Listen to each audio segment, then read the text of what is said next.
it's sort of remarkable that mathematics can deal with these. You used to call these, they're sort of like wild ideas. They're non-existent mythical beings. Mythical beings. Right, like but you Pegasus. but you can even prove theorems about them. So this shows how mathematics is a lot more interesting than just the instrumental view of math as something that is used for calculations and predictions and establishing deterministic or even probabilistic laws. Mathematics more as a language that can talk about these mythical beings. Well, mathematics has always dealt with a fantasy world. If you talk about the whole numbers, 0, 1, 2, 3, 4, 5, and you say they're infinity of primes, for example, I mean, this is an infinite set, all the whole numbers. Mathematicians think of this as a single object. Right. But it's an infinite object. Right. You know, we're finite beings. Right.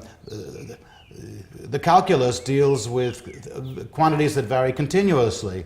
And so an example of such a quantity is pi, a constant. It's 3.1415926, and it goes on forever. That's an infinite amount of information.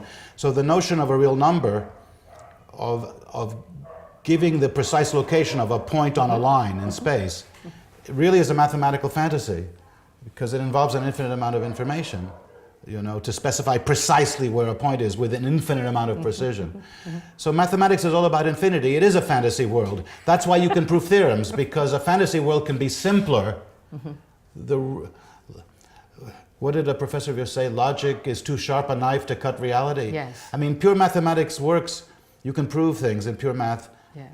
Because pure math is so much simpler than reality, which is very confusing and complicated.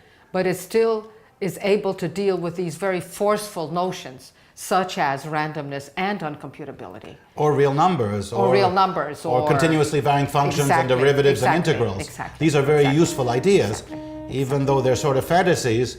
They're fantasies that you can prove theorems about that obey certain rules, and you can apply them in engineering and theoretical physics. Certainly they're applied a lot. Yes.